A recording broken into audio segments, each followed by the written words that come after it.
I lost $180,000. I was forced to figure out my why. My success is 100% up to me. Nobody's coming to save you. So you build and grind and you rise. From struggle to breakthrough. From pressure to legacy. These are raw, unfiltered stories of entrepreneurs, leaders, and dreamers who refuse to quit. Welcome to No Rescue, sponsored by Proto. No Rescue family, we are back, and I'm super excited for this one because this guest that we have on today is one of my good friends. It's funny, we'll talk about it, how we first met, but this is a guy that came from Colorado, right? Seattle, that's right. And really just kind of took Utah real estate by storm. A lot of you guys know I hate real estate agents. Yes, sir. There's very few that I love, and this guy's one of them because he knows what he's doing, and we'll kind of dive into that. But you guys had a chance for us to walk through and go through a day in the life. Tanner, thank you for taking us through there, but more importantly, thanks for being here, bro. Dude, of course. I'm excited for it. I appreciate you, man. You're a freaking stud. We went and we kind of looked through your business and everything like that, and it's funny because people, I kind of exposed you a little bit because, dude, you don't work, you just play, bro. Yeah. But you've managed to leverage your time crazy effectively. But, here at the No Rescue podcast, I really want to get into the details of you, right? Your story, those moments where, you really found out as an entrepreneur, nobody's coming to rescue. And so that's kind of where we'll start. So to kind of kick this off, let's start with Tanner, your childhood. I want to hear siblings, parents, what do your parents do? The whole context of give us a little color as to you growing up. Honestly, my childhood growing up was amazing. There's not a lot I have to complain about my childhood. To paint white suburbia is the best way I could describe. Is this in Seattle? Okay, this cool. Is in Seattle. So two loving parents. I should say a white conservative household is the perfect picture. Dad's super frugal. Yeah. Made a comfortable living. Looking back, I don't think money ever was an issue, but as kids, we probably thought that this is going to be our last meal a lot of times. How stingy my dad was, but wow. Okay. It served him well in a lot of ways. He's just, his environment growing up was 10 steps even further than how he was in his relationship with money. So real quick, I want to dive into those details. What exactly does your dad do? What's his background? Was your mom working? Is two income households you grew up with, or? No, my mom was a stay-at-home mom. Cool. Which was awesome for us growing up. A lot of love in the home. My dad, so actually funny enough, my mom's dad owns a business since 82 where he sells technology to school districts. So he'll partner up with HP, Lenovo, and he's a middleman. Oh, that's sweet. Yeah. So just takes a margin on the sales. He's been doing that since the 80s. And then out of college, my dad jumped in and started helping him build that business. So growing up, my dad wasn't an owner by any means. But throughout the years, he's gained some equity in there. So that's what he did, selling computers to school districts. Cool. So he was on the sales side. Yeah. Just hustling, hitting the phones. Yeah. So you mentioned that he has kind of this mindset of, scarcity, if you will. Yeah. Is that fair to say? Yeah. Where do you think that came from? Did your parents worship Dave Ramsey like I did when they were growing up? Yeah. I don't know if they thought about Dave Ramsey. I don't think they ever did the self-improvement, that realm. I think they just kind of were the mentality of save. Yeah. And my dad's changed drastically now. Thinking about how he grew up and how he is today, complete different person just in terms of his investment strategy. Yeah. His relationship with money as he's grown a portfolio. But he's never been a real estate guy. So when I say portfolio, he will be a silent partner in restaurants and lend his money in that capacity. But yeah, I'd say that I'm answering this in a long way, but his relationship with money, I feel like came from his parents. Yeah. Like his parents, I kid you not, this is a real story, would like take toiletries from hotels and stash them at their house. And I don't think they needed to do that either. So yeah, he's always been, by a lot of people's definitions, he was smart with his money. Yeah. Now my mentality, there's a lot more risk involved, and then like we talked about before recording, like your risk tolerance, I look up to that. So it's just kind of a sliding scale, and I'm somewhere in the middle. Yeah. So with your family dynamic, you have parents that, you know, they have this mindset about money. It sounds like your dad's in sales. Talk to me a little bit about the dynamic of you and your siblings. Like, are you the only entrepreneur in your family, or does any of your other siblings go into sales? Like, let's hear a little bit about that background. Yeah. It's funny. I feel like we all have different degrees of entrepreneurship, but we all have some version. Like my oldest sister, there's 4 of us total. Cool. My oldest sister, she's always had these little side projects, being a photographer, selling macaroons. Yeah.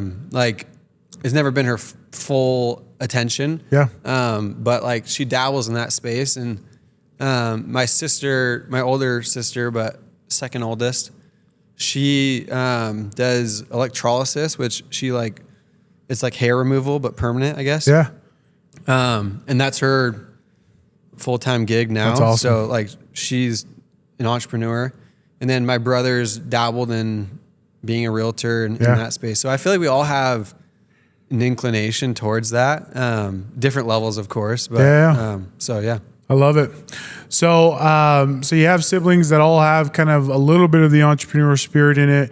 Where, like, I like diving into people's childhood specifically to kind of figure out where did the first inklings of entrepreneurship and really real estate, right? Because now you're one of the top agents in Utah. You did that literally in the blink of an eye. You're a seasoned investor for somebody that's as young as you are. It's very impressive. Where do you feel like that all started mindset wise? Like, cause you talk about your parents' scarcity of money, like that probably is a part of it, but like, was there sports? Did you have other mentors? Like where in your early childhood did you start to really see maybe interest, whether you knew it or not, of being an entrepreneur? Yeah, it's a great question. I think it's like, I always look back and I feel like my dad was a solid example in that front. He is not an entrepreneur brain at all, but what he did with his money, like he had a couple rentals growing up, like 2 single family homes that he would bring us to. Yeah. He self-managed. We would clean out the disgusting garage after a tenant moved out, very hands-on. So I think like, as I've reflected on that question in the last years, I have to give credit to that. Even though it is a small scale, seeing how that operated and seeing him talk about that was huge. Now, fast forward to out of like college, I thought I wanted to be a dentist because in my head it was freedom and money. That's what I was after. I wanted to be a family man. And isn't it funny we associate being a dentist to that? Yeah, 100%. Like that's what I viewed because I had a family friend who worked 4 days a week and had a cabin. I was like, I want to be that guy. It's how I felt about doctors. 100%. And my dad was working till 7, 8 p.m. grinding away. I was like, I don't know if I want to do that. So that was like what I viewed as money and freedom. And so up until like my sophomore year of college, that's what I was going to do. And then I started doing my own research into the real estate space. Like I said, my dad, he would be the first person to tell you he's not a real estate expert. He had those rentals, collected rent, but didn't know any metrics, didn't know acquisition strategies, any of that world. So he wasn't the person I was asking to dive further into that topic. So I started my deep dive of like Rich Dad, Poor Dad, BiggerPockets, kind of like the step 1 research. And in you doing this, were these any recommendations by way of your parents, or this is you kind of, Yeah, no. Good on you. Like when I say they aren't the they think it's weird that I go to events and they're not that kind of people. Like I don't know if my dad or my mom have read a single like self-help book. They are amazing people by default, but just like, no, that's not like their cup of tea by any means. Well, dude, and that, just to pause, I just want to give you your respect because that's impressive, because I think it takes a certain entrepreneur. I'll rewind. I forget who it is, but they always talk about be the one in your family. Yeah. And the one meaning there's always one person in every family tree that changes the trajectory of their family tree's life, right? We talk about generational wealth.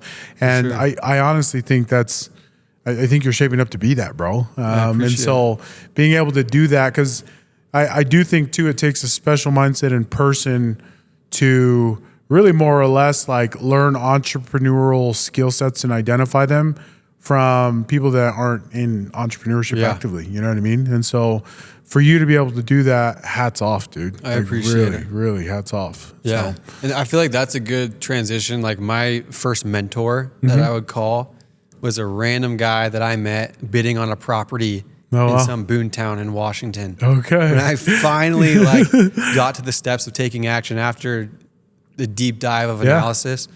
So I met him, then he introduced me to his mentor and kind of started running from there. So let's rewind a little bit and then I want to come back to that. Yeah. But talk me through real estate. Where did that start? How did it start? And where did it start? Because I know you just got your license when you came here to Utah. Yeah. And so before that, you jumped in some other capacity. So I want to hear the start of that and how it evolved. For sure. So it was in an English class where I was doing research on what I wanted to do. Oh, interesting. Yeah. So the conclusion, I actually had to interview that family friend I was talking to. Yeah. I'm like, the dentist? Yeah, exactly. No, he straight up told me, don't do it. Yeah. He's like, no one likes going to the dentist. Most of them will if you sit them down. Yeah. 100%. So I was like, okay. So then it kind of started like me deep diving into freedom and money. 100%. And so real estate was that answer for me. That's awesome. And then, so you took that and what was the first start of it? Did you wholesale a deal? Did you flip? What did you do? Wholesale. Okay. So that was like I was in tech sales at this time. Cool. So like I bought my first very cheap $300,000 home in this boon town of Washington. Yeah. Met my mentor there and he taught me wholesaling. Cool. That's awesome. Finding deals, to build capital to buy my next one. It's always been long-term holds. Like that's always been my building equity. My lens. Yeah. So you meet this realtor or this mentor by way of stepping into wholesaling. What about it? What about him? Like behaviors, mindsets that turned you on to really recognize this is a mentor and should be, right? Dude, that's a good question. This guy is one of the most unorthodox people you will ever meet in your entire life. Okay. I kid you not. He wears different color shoes on purpose. He will buy 2 pairs of the same exact shoes, switch them. There was a point where they started getting beat up. He cut out the toes of them so they're sandals. And he wore them. He wore them. Like one of the most wild human beings in the entire world. But he did not. He made like $1 million a year and did not care what anyone thought about him. And I respected that. So when you say like what stood out as a mentor, he did not hold anything back. Yeah. I am like, my personality and how I learn is when people are blunt with me. Yeah. You don't have to read through the BS. Yeah. He's blunt as hell. And so I was learning a lot about myself coming out of like the home that I was in. Yeah. And the mindsets that you carried from your parents, scarcity about money, risk tolerance. 100%. Absolutely. And seeing how this guy operated, I had never seen that before. Yeah. So like he told me, we got a deal done together, a wholesale deal. I think it was like a $30,000 check that we split between the two of us that we both worked on. And he said, I am done coaching you unless you join this group I'm a part of because I'm repeating myself and I don't like it. Yeah. So like with that money, I rolled it into a mastermind. That was so foreign to me. Like coming from my family, dude, I was like, it's probably like scam alert. Like, bro, like I think it was like 10 grand or something that I was going to drop on this thing. I was like, I just got paid on this, and this was like life-changing money to me, and now I'm just going to give it away. But yeah, that was my first like intro into self-development and investing in myself. And what a great investment. Because I imagine that, you know, and I'll ask you about it. Like I imagine that mastermind group ended up serving well, you know, 100%. At least even if not that one directly, the mindset shift it must have created for you. Talk about that, like joining it, like what were some of the blinders that were taken off as you joined something like that? Yeah. So this is Thatch Nguyen, his program. Okay. And that, I've been beating around the bush, but his program is shaped a lot around mindset. So it's abundance is said like, and what we've talked about a lot, Wame, is like, it's almost always mindset that's holding you back. 100%. Like 99.9% of the time. Yeah. So when that's ingrained in these people that I respect, they're talking about abundance and mindset and how they operate. Just being surrounded around those people was my first introduction to that. So that was my first intro to it. And love it. Thinking bigger. And so you joined this group, and Thatch's group, is it a wholesale group or what? Yeah, they do a lot of, it's changed, but it used to be a whole lot more wholesale. Now it's like building dadoos, like detached dwelling units in your backyard in Seattle. So you learned from Thatch, you learned this mastermind groups, but then you end up in Utah. Yeah. So what happened? Talk about that. Yeah, that's where it gets nitty gritty. No, I'm excited to talk about this. And I've talked about it briefly in some of my content, but like just to dive into the weeds. Yeah. I'm excited because it's a big part of my life. That I don't share a ton. And so this was at a point in my life. I went full-time wholesale when I was in Seattle. I was spending $7,000 a month on marketing, which to me, that was like, I thought I was taking the biggest risk in the entire world. And it was a time in my life that I was like, looking back on, was going through a lot. And so the short version is that wholesale business, like I fell flat on my face. There's no other way to put it, is I racked up $40,000 in credit card debt, trying to see this vision of being like a full-time wholesale operator. So that was a huge stressor in my life, right? Like credit card debt, feeling like a failure, feeling like I had this identity as an investor, and here I am like failing, right? So at the same time, just life's adding up. My wife and I aren't doing well. We got married when she was 19. I was 22. Super young. Which is common here in Utah, not so common in Colorado or Seattle. The weed gets it connected. It's like but anyway, so we were figuring out marriage, and it was tough. Like when you get married young and you're trying to figure out how to live with another human, it's like, goodness, thinking about that time in my life. So like it got bad to the point where we got separated. She moved to Utah. She's like, I can't be in this bad environment. I didn't blame her. I'm running this failing business, getting further into credit card debt. At this time we had racked up some assets, some rentals. And so we were doing okay, net worth wise, asset wise, but cash poor to the max. Equity rich, cash poor. Exactly. It's real estate for you, 100%. In a lot of ways. Yeah. So at this time, dude, like I'm in survival mode. I am separated from my wife. She's in Utah. I'm in Seattle, $40,000 in credit card debt, trying to figure out my identity because I thought I was an investor, and back to square one, right? So at that time, I'm thinking damage control. How can I get out of this? When I talk about separation, there's not a single time that I felt like I loved my wife any less. Yeah. We've always been obsessed with each other. Goodness, I don't want to get emotional on this, but we've always been like so obsessed with each other, but figuring out how to communicate and be adults when we're married so young was a trip. So now I'm in this position. How do I save my marriage? How do I save my financial picture? How do I provide for my family? So in my head, I'm like, I'm going to jump back into tech sales, get rebalanced. And then I got to get to Utah and save my marriage. So the easier response of why I moved to Utah, I'm going on a long tangent here, but I say, like, my wife hated Seattle and we had to get out of there. That's the short version. Long version is she had to escape Seattle. She didn't like the gloom. She didn't like a lot of what was going on in Seattle. But at the end of the day, we weren't doing well.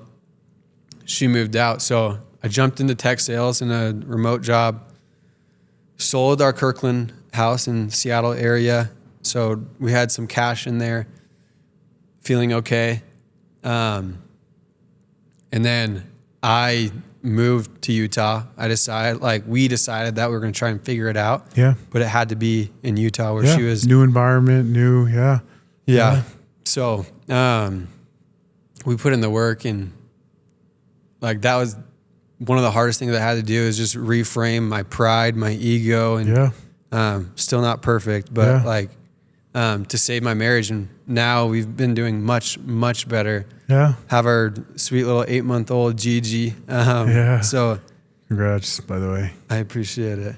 So on the other side of that coin is we figured it out. And then I'll stop talking here a little bit, but the end of that story is 6 months into being in tech sales after this move to Utah, I'm like antsy as hell in the tech sales. Like, I have to get back into real estate. That's my passion.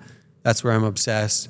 And so moving to Utah was that fresh start on everything. Now we have some cash from selling our home. I'm figuring things out with my wife. I have the most hunger I've ever had to improve as a human for my wife. And so I just used that fuel to hit the ground running in Utah. Like, if I failed this, now what am I going to do? I already failed once. So anyways. Well, first off, dude, I appreciate you sharing that. And there's a lot there, and and there's a few things I'm going to unpack. So, but before that, I want to kind of cap off your story of coming here. You know, I told you this, that, you know, because in this time period of you jumping back into real estate, that's how we met, right? It was because you asked me to go to lunch, and at this time, I was not taking lunches. Like, I wasn't at all, but you can kind of tell the certain people when they're ready, and when you can feel the energy, right? Because guys, like, you know, I get to, you know, and you understand this now at a point in your career, like, you know, your time is very valuable, and more valuable than your time is your energy, right? And like retaining it, keeping it, momentum, like finding people that align with it, and that's the name of the game. And so that was, in short, really, I think, you know, hearing all this, it makes a lot of sense now when I first met you of why I took the meeting. Because you're coming off of this, honestly, this hero's journey of all of these trials and tribulations that we're going to unpack to arrive to this place of like, hey, now this is my hero story. This is where I eclipse, this is where I come back, right? I mean, and you have. And so, but I want to take us back a few steps in your story. You know, you kind of went into detail about, you know, with this podcast being the No Rescue, you talked about that moment where you kind of realized nobody was coming to save you, you know? Your business is running the negative, wife separated, you know, you have all these self-conscious thoughts that, by the way, these are all things that are very common in this road, right? But the thing I really want to dive in the weeds about is like, what were you telling yourself to get out of it? Like what, and what I want to know the details as to, okay, you're here. How'd you get here? Right? How'd you get back? What were some of the lessons that you learned in that moment, especially in hindsight now being 2020? Like, I'd love for you to talk through kind of that mindset shift in that moment to get you moving forward, right? Yeah, such a good question. Like, honestly, the marriage fueled a lot of it. And so as we were trying to figure things out, like it wasn't pretty, right? We're trying and she would be trying more, I'd be trying more, and it just never aligned. And that's why we were just in this bad spot for so long. And there was a moment, like, thank God that it aligned where we both decided we were going to try. And I look back, I don't know how timing aligned that way with how dark of places that we were both in. But luckily we did. And the timing aligned where we both put in the effort. And so that changed everything for me. When I am working towards a purpose that is bigger than me, it's not about trying to make money. It's trying to like be the best version of myself for a bigger purpose, for someone that I was obsessed with. Yeah. So I don't know if that answers that. No, that answers it perfectly. So a few follow-up questions in that, because I think what you're highlighting is such an important part of entrepreneurship and alignment. Mm-hmm. Every self-help book that we've read, there's often parallels, there's often patterns, right? And one of the common patterns that I found that I think you're highlighting so well is really purpose and service, right? Like, it is so easy to quit when you do not know why you are doing the thing you're doing. If money is the only reason, it is, it's just a ticking time bomb, right? But finding alignment in your purpose, which you did, it changed everything for you. And I guess I'd love to hear your perspective of like, because it's interesting that we're talking about your business, but intertwined in all of this really is your marriage, right? And you as a person. Talk a little bit more about that alignment of like how, you started to improve as a person, that became your focus, and suddenly business came, money came, right? And so how does that connect? Dude, 100%. I mean, we've talked a lot about this of just like the mindset behind business. Yeah. And the same reason I got to where I am today is the same reason I'm not where I am, where I want to be. Yeah. Right. And so what I mean by that is I had to change a lot about me as a human to save my marriage, and that same fire put me to where I am in my business today. Yeah. Because I was forced to figure out my why. Yeah. Yeah. And like, that's when people ask me, like, how do you find your why? Yeah. I think it takes a lot of intention. Yeah. But I was thrown into it. Yeah. I have no other way to say it, but I just I was thrown into to figure out why I wanted to be the person. And I talk a lot about my marriage, but it's really like thinking 10 years beyond that is if I want to make it work with my wife, I have to make it work as a father too. Yeah. I have to prepare now to be the best father. So it's just like curating my life for freedom and being able to devote the time and energy for my family. And my wife and I don't think about we don't argue about finances like we used to, and taking that piece out of it has helped us a lot. And that's also why it's taken a lot for me to try and reach making millions a year. Like, I haven't found the why to get there yet. Yeah. I haven't. That's the truth. I live such a cush life right now that, and I want to, I want to feel like I am pushing my boundaries and building as an entrepreneur. And, but I'm still in discovery for that part. So. Well, and I do think too, though, because we've obviously had long conversations multiple times about this topic, but I think you highlight such an important part of really just life and business in general of there's a few people in my family, right? I just went and visited some that are in North Shore of Laie, like Hawaii. Yeah. And by no stretch of any means are they wealthy, are they financially sound, right? But you walk into their house and like you can't but envy like the love and the appreciation and gratitude that they have for their life. Yeah. Right.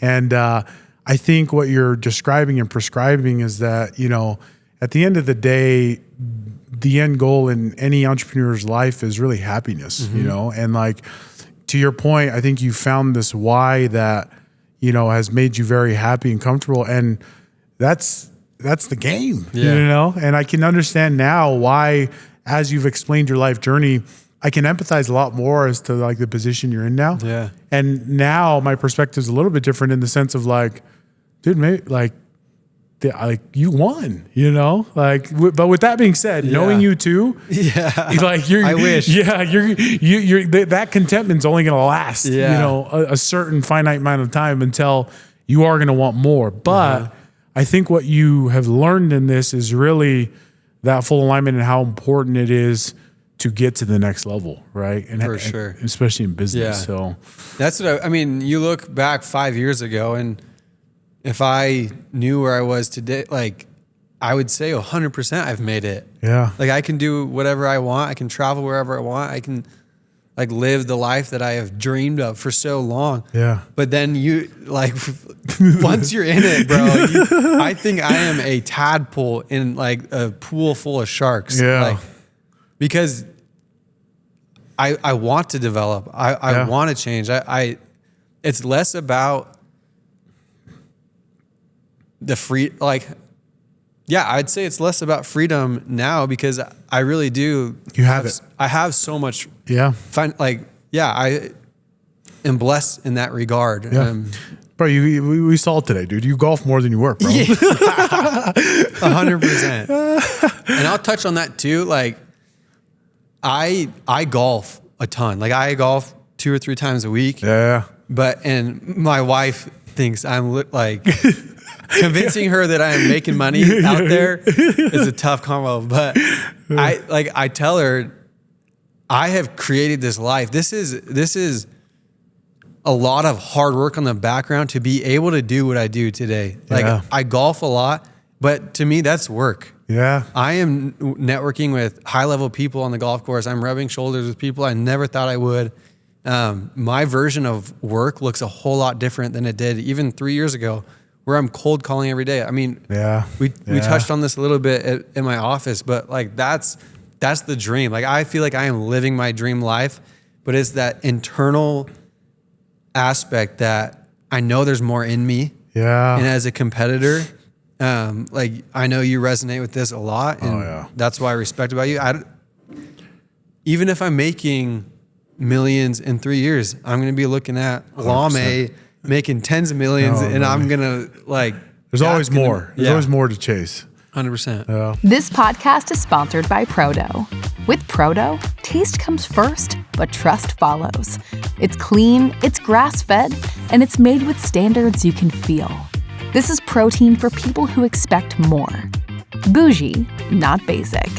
So you've talked a lot about your wife and that journey of your guys' relationship. Like, I think that is probably one of the most underestimated business decisions in any entrepreneurs is your partner, frankly. And so I would love to hear more about, especially the contrast of she left, Seattle because of how toxic it was. And now she's here. You guys are aligned. And I've heard in multiple conversations how supportive she is now of your business and everything. So can you talk a little bit about that dynamic, how important that's been and kind of the growth there? And I'd love to hear that from your perspective. Dude, for sure. I mean, as cliche as it sounds, everyone talks like I wouldn't be here without my wife. Like you hear that all the time. But when you're in the middle of it, like I lost $180,000 on one deal, and her saying, I trust you, like you'll figure it out, go to work. Yeah.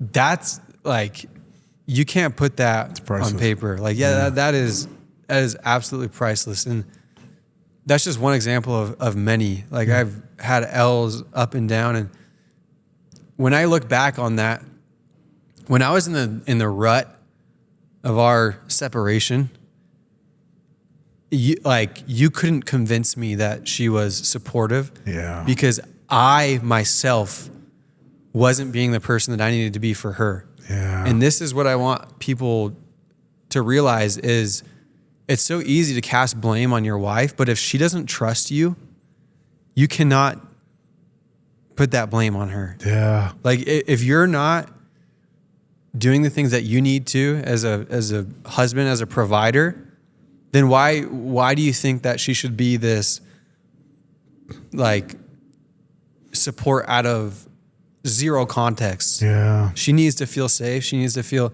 so, and that's when I look back on is we have come so far in our marriage to where she trusts me entirely. Yeah. If I have an L, she doesn't blink an eye because it's coming back. Yeah. She understands that. Yeah. So her trust has been absolutely massive. And I'll never say that we're in a perfect marriage, but where we are today is light years ahead of where we were. And the cool part about it is that we're growing together. Yeah. Like, so we have a beautiful, beautiful marriage, but there's always, there's never perfection in a beautiful marriage. Yeah. So, well, and I resonate so much with what you're saying, just because, again, I don't think people realize how important your spouse is especially in entrepreneurship. Right. And I think the beautiful part about what you're prescribing is like, you're so young and you have traveled like so much range of life experience with a partner in such a short amount of time to be able to learn like these massive life lessons that have served you well in your income. And it's crazy because we are all in the pursuit of the version of ourselves that frankly we'll never get to, right? Because we'll never see perfection in this life. yeah. But therein in that pursuit is where all the golden nuggets are, dude, right? And it's just exciting for me as a friend to see and hear your story of what you've been able to capture in such a short amount of time, knowing that, like, dude, how old are you? 29. You're not even 30 yet, bro. Like you're not even 30 yet, bro. And like you've gone through an experience with a spouse of like separation, building a business, losing to where, there's a lot of people that it takes them 20 years to experience that, right? That little snapshot. And you've done it so well, so graciously. And guess what? There's still more to chase. There's still more improvements because, again, we're all chasing that version that we'll never get, right? And so, dude, like up to this point, like this has been incredible. So I kind of want to now kind of shift gears a little bit and let's start thinking forward, right? Yeah. So you've gotten to this point, your business today, you're in a really good spot. Like talk to me now about what are some of the struggles you're struggling with moving forward, right? You've kind of highlighted a little bit some of the mental blocks, like where's Tanner in 10 years from now, 5 years from now? What are some of the mindset things you're going through right now, the questions that you have, and what's keeping you from getting there? Yeah, I love it. I'd say where I'm at now, the biggest things that I feel like it's the same problems that I had at the very beginning. Like I am chasing more money and more freedom. Yeah. Like that's always been my more than anthem. the doctor or the dentist. Yeah, exactly. Yeah, exactly. And that where I'm at today, like, yeah, I don't need to expand into that, but I have a lot of freedom and capital to do what I want. But that's the name of the game, is how can I leverage my brand, my business to where I am less involved in getting paid more. And I think like Lama, you do a great example of that, of just building your brand to the point where you're making more than what your time is exchanged for. Yeah. So that's, I mean, I've been chasing this for a long time, and that's still the name of the game for me, is a few things: building a personal brand, to where opportunities come faster than I can react. And number two is like my dream and what I've always used as a measurement for my next goal is having my business be at a point where I can leave with my family for a month and it's still operating at a high level. I love that. So Costa Rica is one of our favorite places. And so that's like we want to go to Costa Rica for a month and still make money. So I love that. Well, brother, this is, I appreciate this. I appreciate this. I've come to know and love you even more. And your journey is inspiring. I know a lot of people are going to take a ton of value from this. Last thing I want to ask you, right? As you know, this is No Rescue Podcast. You've already described your moment of no rescue and how you grew from that. Kind of taking into account everything that we've talked about, everything that you've learned over these years, what is your number one piece of advice for people that are in that moment, right? That moment of no rescue. What would you say is your one big piece of advice for them that you'd leave them with? Yeah, great question. I'm going to dive into that, but before I do, I want to give my kudos to you, Lame. Being one of those first people that I talked to here has been huge for me. So seeing it full circle now, I don't think you knew how survival mode I was in when we had that lunch, and seeing where I'm at today is and where our relationship has grown too. I appreciate it more than you know. So to the audience, if you don't know much about Lame, one of the best people out there, you can feel the goodness of your soul just from hanging around from you. So I appreciate that, man. Yeah, I appreciate you, brother, more than you know. So getting into that, the question of that, my number one advice when you're at that rock bottom, taking 100% responsibility. It is so easy to cast blame when you are going through it, whether it's the market, your spouse, your business partner, whatever it might be. There's the blame game can get out of hand.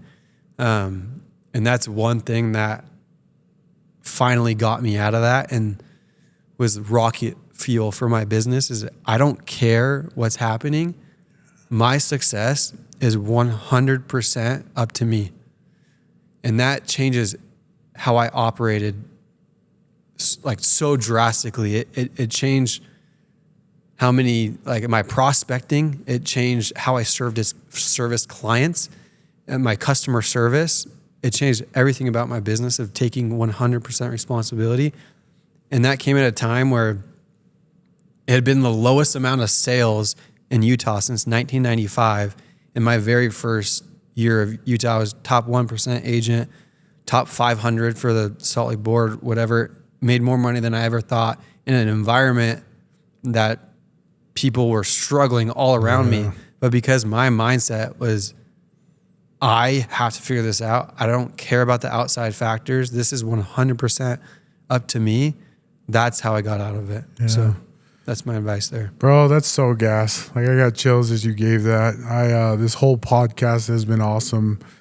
I love you, man. I appreciate you being here. No Rescue family. Hopefully you guys, Tanner Litchfield, thanks again for being here to share your journey, man. This was awesome. I'm excited. To see your continued success. We'll run this back in a few years. Yeah. We're going to do a version 2, brother. So love it. But appreciate you. Thanks for being here. Love you, brother. Love you too, man. Sponsored by Prodo. Flavored protein. Not protein flavored. Discover our 20+ luxury flavors at prodoshop.com.